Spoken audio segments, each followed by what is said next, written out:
Good morning, everyone. Good morning, Miss. Today we will learn about the TOEFL. Does anyone know the explanation of the TOEFL? Me, Miss. Okay, go ahead. TOEFL is a standardized test to measure the English language ability of non-native speaker. Okay, that's right. Today we will discuss further what TOEFL is and the things that must be prepared before taking the TOEFL. What is TOEFL? TOEFL is a test to measure the level of English proficiency of non-native speakers of English.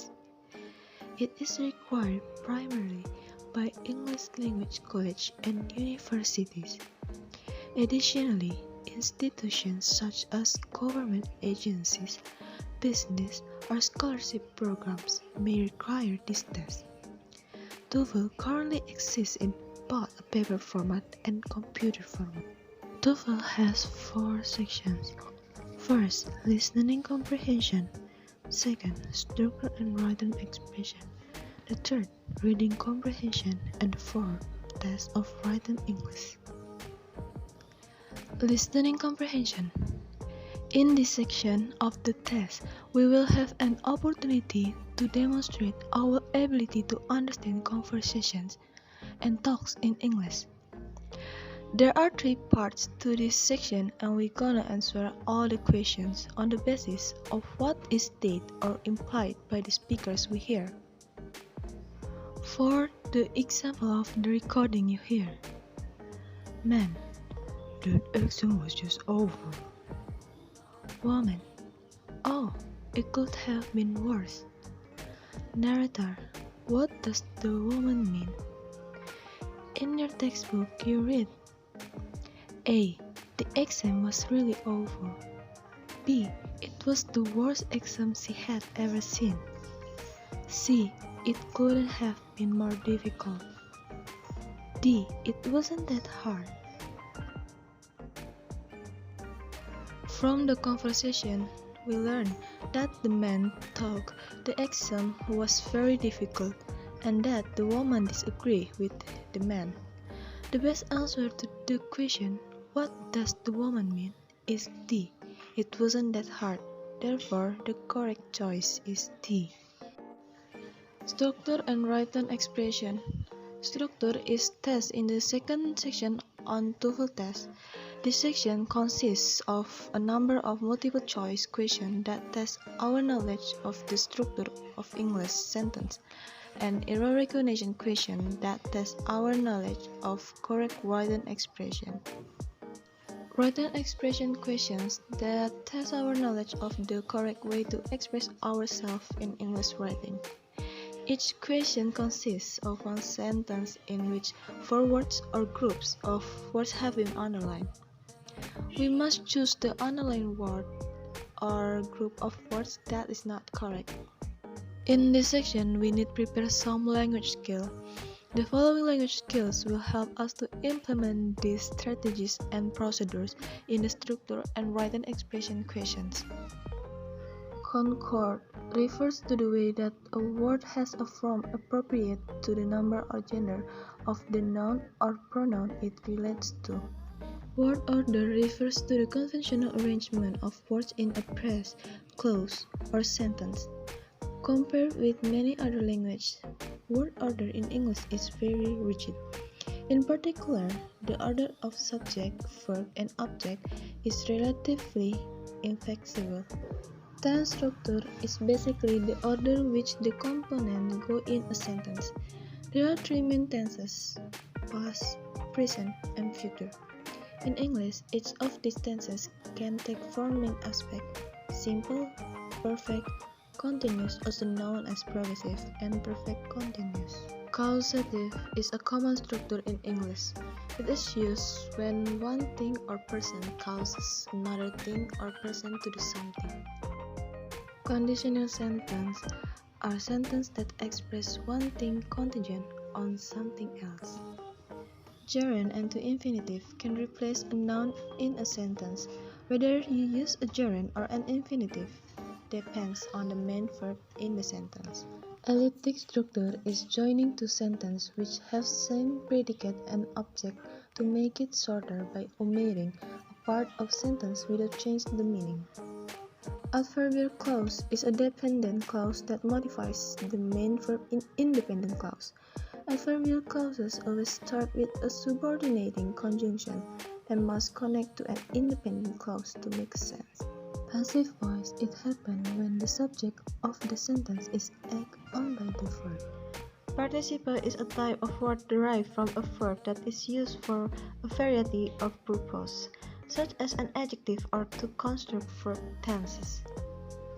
Relative clause is one kind of dependent clause. It has a subject and verb but can stand alone as a sentence. For the example, blank blank blank, on several different television programs, the witness gave conflicting accounts of what had happened. A. He appeared. B. Who appeared. C. Appearing. D. Appears. The correct answer is C because it is the reduced form of the clause who appeared, and this reduced form can appear at the front of the sentence. Reading comprehension. Reading comprehension is designed to measure our ability to read and understand short passages similar in topic and style to those that students are likely. This section consists of 5 passages and 50 questions, although some tests may be longer. In the reading section, the most common type of question asks about the main idea, topic, title, or subject. There may also be questions about how the information in the passage is organized or about which type of information is included in a particular paragraph. Okay, the first question is about the ideas of the passage.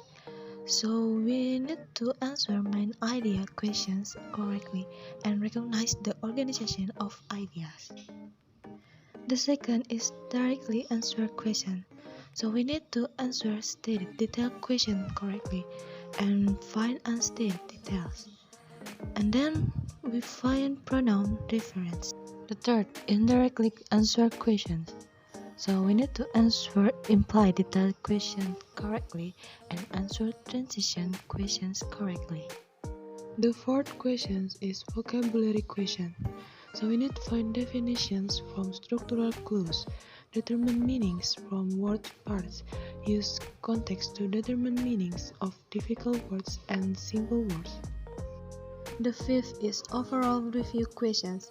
So we need to determine where specific information is found, determine the tone, purpose, or course, and then determine where to insert a piece of information. For the example, you can see the text on screen. The question, which of the following is not true about the word gadget? A. It is used to name something when the name is not noun. B. It was used at the beginning of the 19th century. C. It most likely came from a word in the French language. D. Its first noun use was by British sailor. The correct answer is B because the passage states that the word gadget was first used by British sailors in the 1850s, which is in the middle of the 19th century. So, B is the best answer to this question. Test of written English. Writing sometimes appears on the paper TOEFL test and always appears on the computer TOEFL test. On both forms of the test, writing consists of an essay question which must be answered by the test taker in 30 minutes. Because write a complete essay is such a short period of time on either the paper test or the computer test. So following the strategies will help us in the writing section of both the paper TOEFL test and the computer TOEFL test. Number 1. Read the question carefully and answer the question exactly as it is asked.